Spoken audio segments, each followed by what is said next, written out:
that one suture cannot reach from above to the down. From the upper to the lower end of the fascial incision, it cannot be covered by one suture. What happens? Here's the PGs.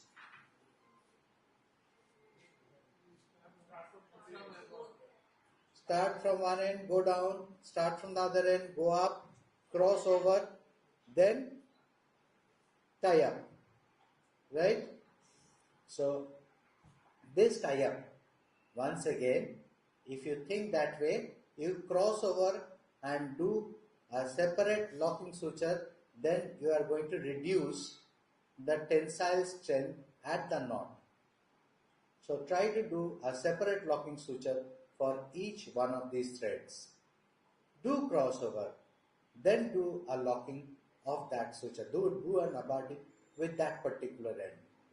So you have two abardines for two sutures to be buried under the sheath.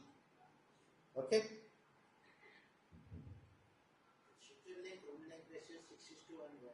Yes, basically you need a whole lot of suture material, longer length, because you are closely spaced braids.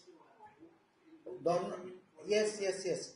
So basically 4:1 is the classical textbook teaching. Yes, that is not for 5mm bites and 5x5 bites. That is for 1:1. That is 4:1. Absolutely right. 4:1. 1:1. Okay, but when it comes to 5x5mm, it becomes longer. You need longer length of suture material. Okay. Bulb sutures. There are two types of bulbs.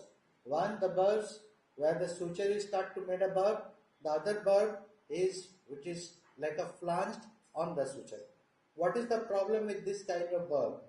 Because if you have a cut like this, the inner core gets thinner. So you have a cut.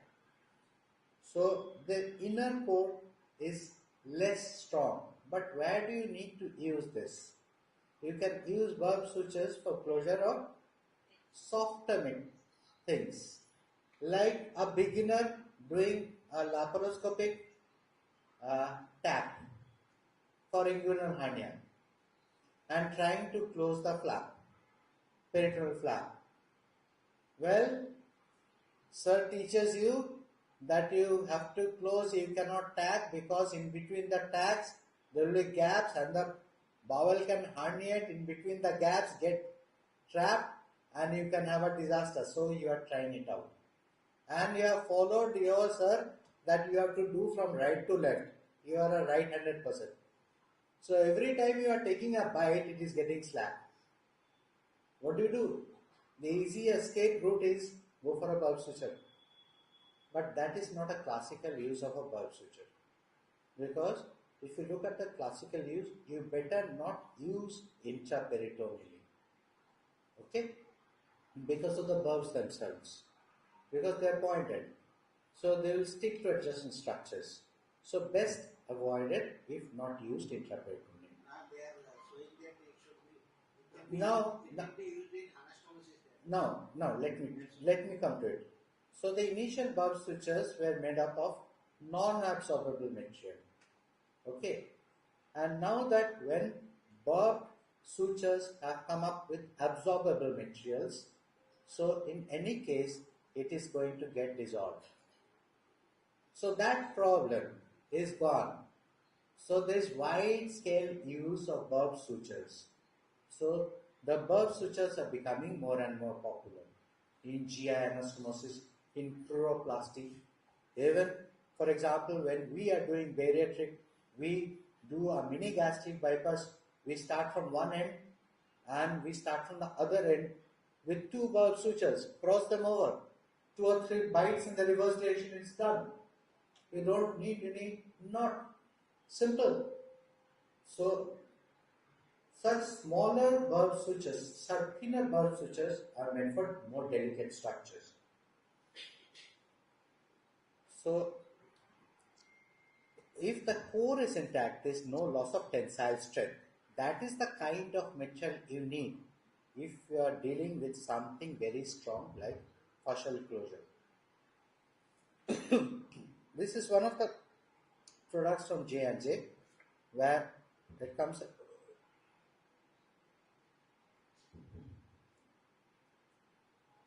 So it comes this is a bulb switcher. This is unidirectional. Mind it, bulb switchers can be bidirectional. This is a bulb switcher with a stub at the end. So this is the anchoring device. So you have started 5 millimeter away. So it is a self-fixating, and now you are trying to carry on this bulb switcher, which is made up of PDS. So it serves you the benefit of a delayed absorbable material. It gives you the additional strength if you are using a Stratafix Plus of triclosan, that is antibacterial property. And of course at the end you can just go back 2 or 3 throws back, and that is good enough for a bulb switcher to retain in its own position. So there is no question of an Aberdeen knot and all that. Okay. It is also a good practice if you take 2 or 3 throws and then tighten them one by one. That is also possible in bulb switches. So you can, because bulb switches you do not need to keep the traction all through. So the assistant, who is already fatigued by the end of the day, is praying for the surgery to get over, but still has to hold the running thread. So bulb switches is a blessing not only for the surgeon but also for the assistants. Okay. So rest, I think surgery is best done on the table. This is all about blackboard. Thank you.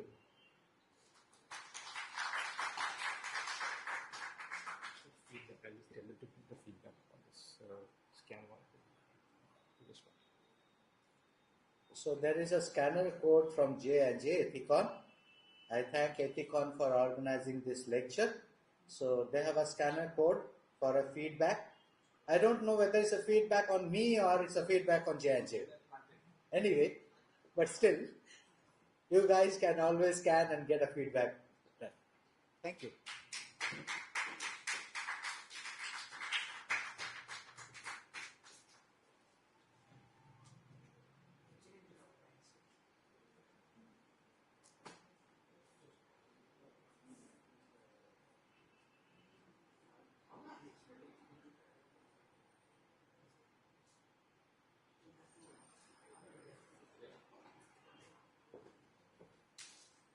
So there is a session on leading management after this. So we can take 5 minutes off on this feedback, and then we can start off again.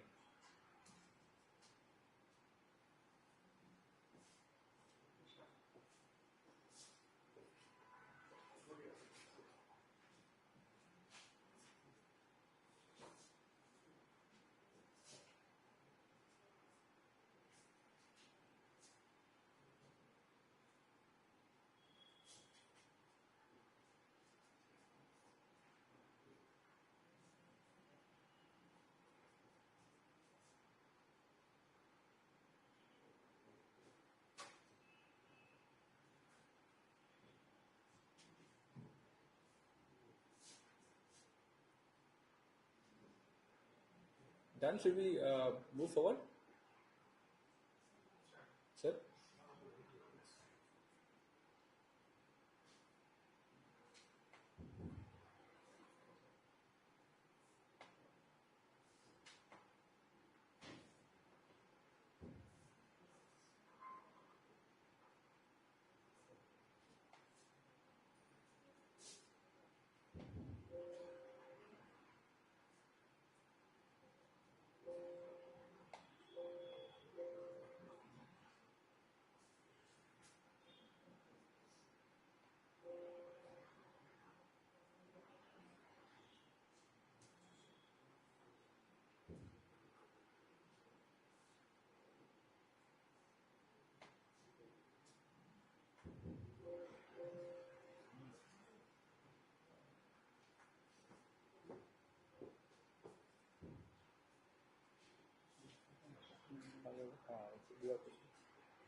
So first I'll start by thanking HOD sir, Dr. Senapati, and of course for giving us this platform.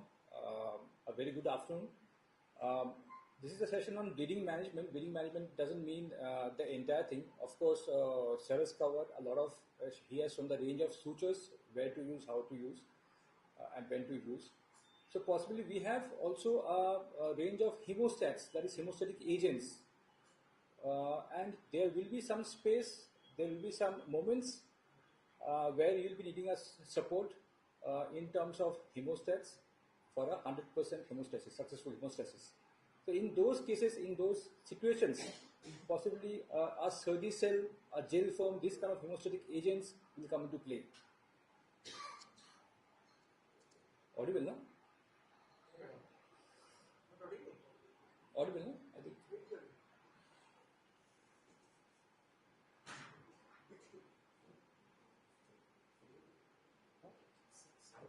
Sound आ रहा है ना? ठीक audio तो अच्छी sir separate super जाती है बच्चे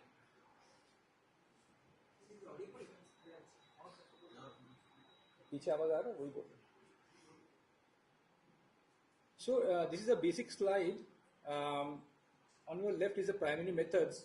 I think Sarah has detailed a lot on sutures and others being cautery, harmonic, energy sources basically, manual compression, clamps, clips, staples, a lot being there. Otherwise, we have to your right, we have some adjuncts. We call these products like Surgicel, gel foam you've heard or you have seen or you have used as well. These kind of products you have used, they are called adjuncts or they are support to your primary hemostasis. So oxidized regenerated cellulose, gelatin sponge, the oxidized regenerated cellulose is Surgicel, gelatin sponge is Abgel or gel foam, which were products present in your OT. Fibrin sealants or patches are there, tissue, etc. Bone wax is very commonly used. And lastly, even there are some collagen-based hemostats as well. So the basis of using a primary method or a secondary or a adjunct hemostat is this only. Whether if it's an arterial bleeding happening, there is no way. Of course, primary hemostasis or primary methods are sacrosanct and mandatory. In certain cases, like there is a generalized ooze, like in capillary or venous oozing happening, in those cases, we have adjunctive methods, that is adjunctive hemostats, or these kind of products, whichever you know, in Surgicel and gel foam. So when does this occasion arises where you might be needing a hemostat like Surgicel or gel foam? Possibly in some kind of a uneven tissue topography in bone or tumor bed. Difficult to control compressions, you are packing it but still some kind of oozing is happening. In those cases, you are doing a confined surgery like lap surgeries and all that, and there is some obstructed visualization happening because of the blood all there in the field. Difficult to access, it's more in terms of cardiac surgery and neurosurgery in all those cases.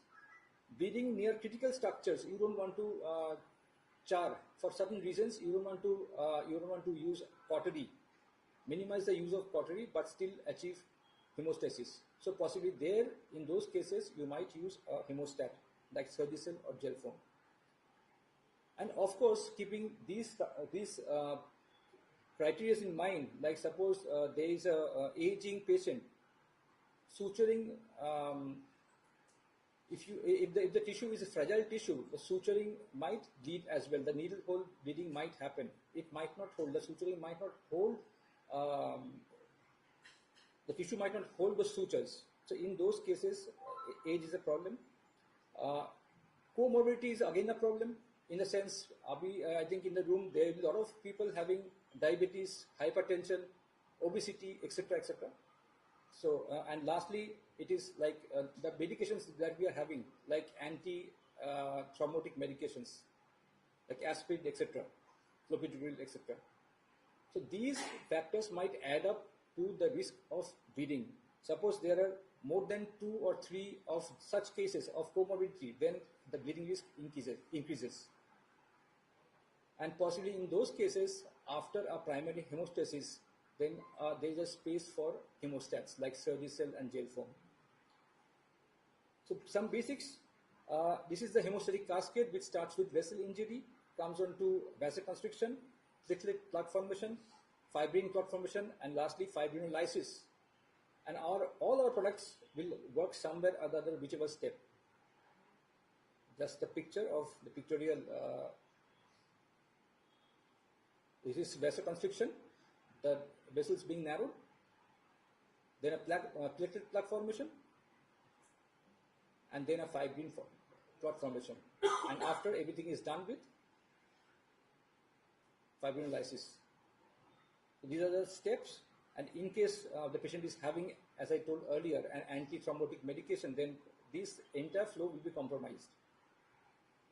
These are the products we have, and whatever in the market also we'll have this kind of products like gelatin sponge, which you know as Abgel or gel foam. ORC is oxidized regenerated cellulose, that is Surgicel. There are a lot of other products also in the market like fibrin sealant and combination of gelatin sponge and thrombin. So a lot of products in the market, but there is not a standardized protocol. Okay, whichever bleeding is happening, what to use. We use something, but say every procedure across specialties, you will definitely find an Abgel, partially because of cost, partially because of peace of mind.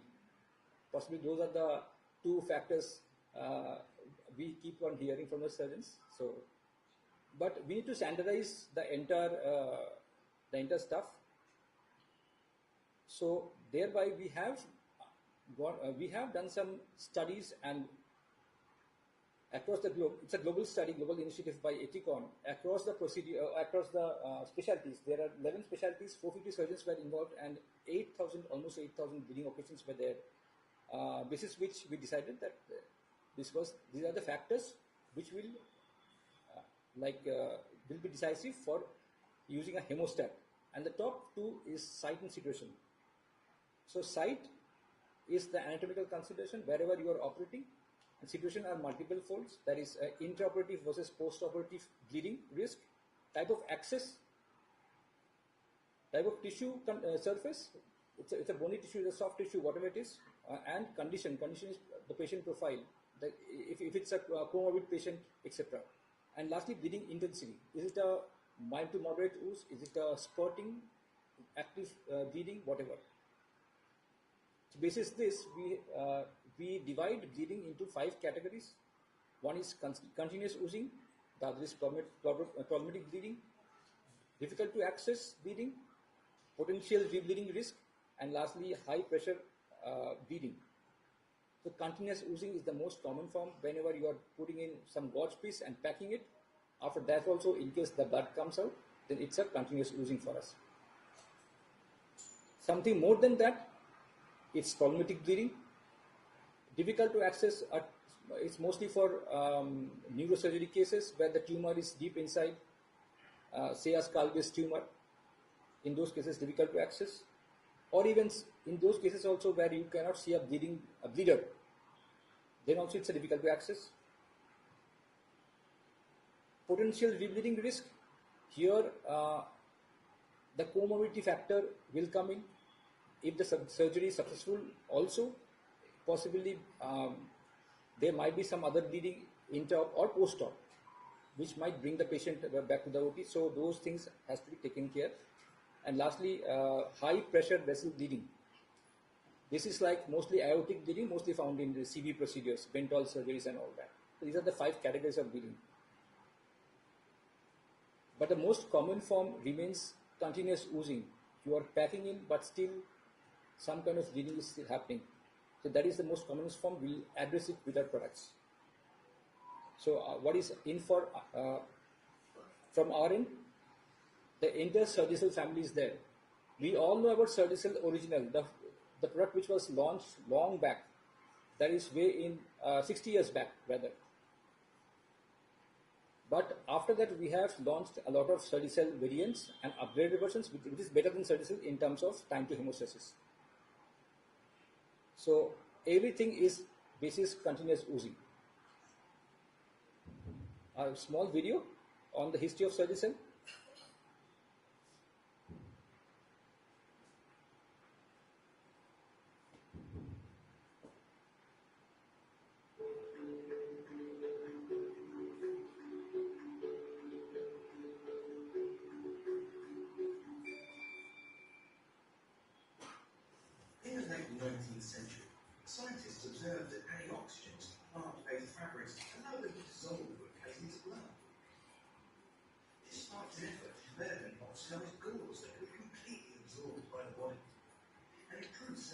hemostasis. We know the rudimentary techniques of the time.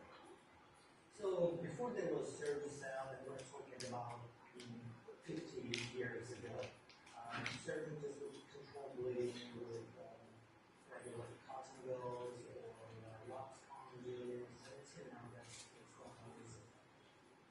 In 1960, Johnson & Johnson scientists developed the first regenerated cellulose, which, through a highly controlled oxidation process, transformed the textile matter for the absorbable instant and revolutionized surgical hemostasis.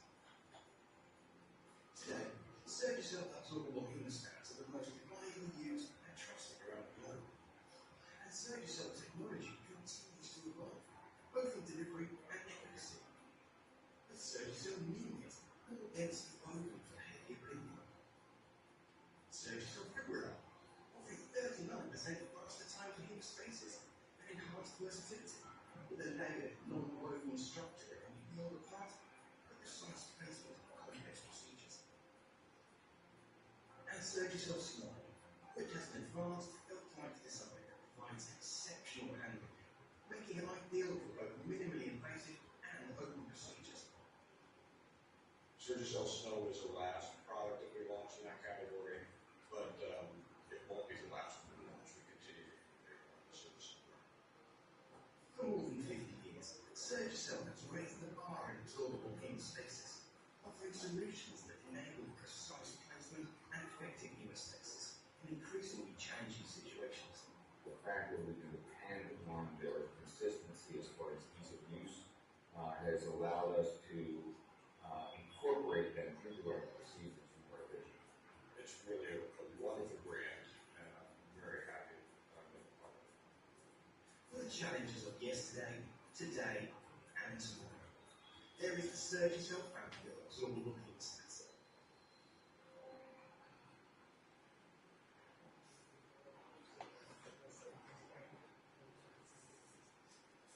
So our first product is Surgicel. As you can see here, I'd rather give you the product, and then you can see it, because I guess more than putting up in the picture, it's better for us to feel it and see it. Normally, when you need continuous routine, Absolutely, sir. I am in other places. absolutely. So we are also talking that. This is the Surgicel. You can see here. It's nicely rotated. It is oxidized green cellulose. Cellulose is what it is not transfer. So any abdominal treatment is an animal related product. This is transfer. So animal treatment is transfer and allergic reactions. So this is circular product. These are oxidized green cellulose. Nicely rotated. These are base products that we have for last years. So I move on to one more product.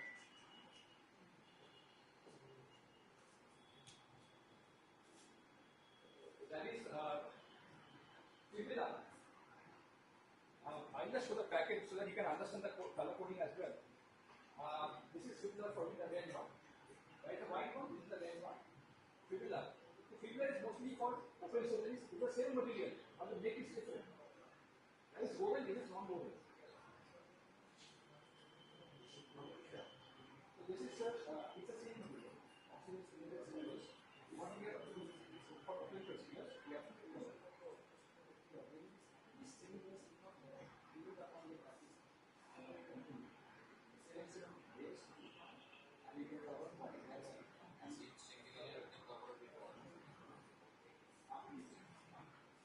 you can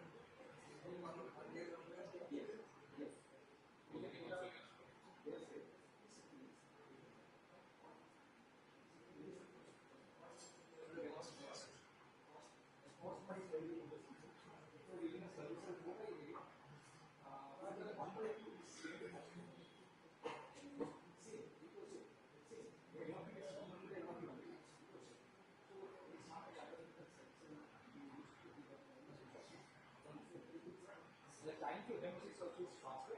That is 9% faster and It is same as Everything is same as itself, but this is customized. So we can keep up and our not we can do it in the function, we can put it in. So people are careful going, easily going, do it off.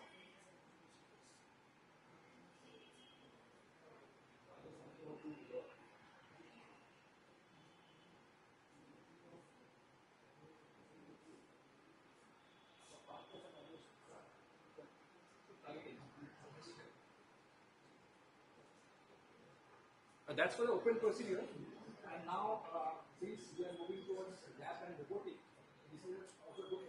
It's a solution, but it's a different version, variant of solution. 40% faster, in terms of unit cost, 40% faster.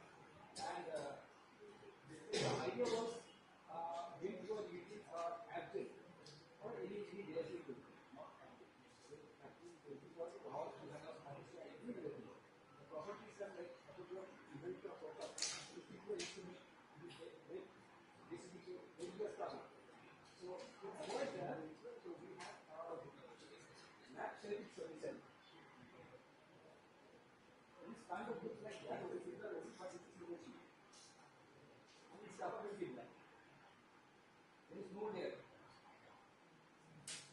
So you cannot build up fully. You can't see it. It's a non-moving form of solution. It's no, it's for ASL only. Structure non-moving. Not normal. That's why it's called C. So, he can figure it out. You are there. And by doing what you can do is that you just hold it like this to the gas and go to the program. Now it goes fully to you and we are thinking then nothing will happen. And company is that whatever the program has been or very from the SC, it is also on the we can figure out this. If you this thing has to unfold and it will figure out how reposition can be done. And also filters are it's so short you cannot shoot the activity out. But this you can shoot it. It's tougher than it looks like the button, but it's tougher than this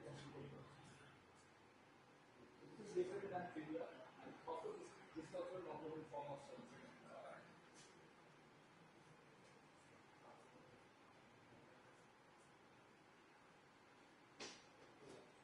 And lastly, before introducing the last product, I would like to show a video and then hand it over.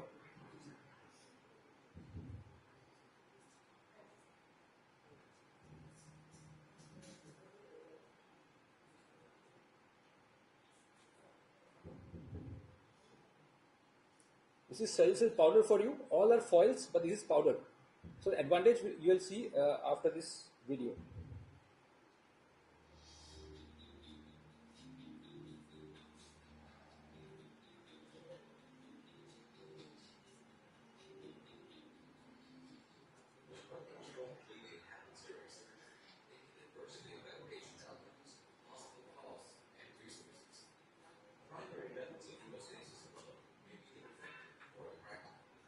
And the use of the jump to hemostats that show the benefit patients by controlling bleeding effectively.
structure that penetrates through mud to stop raw surface oozing at the source, delivering an appearance of durable cloth with proven bactericidal properties.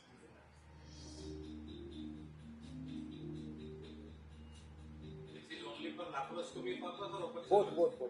Both, sir. Okay. So, this is the product, sir.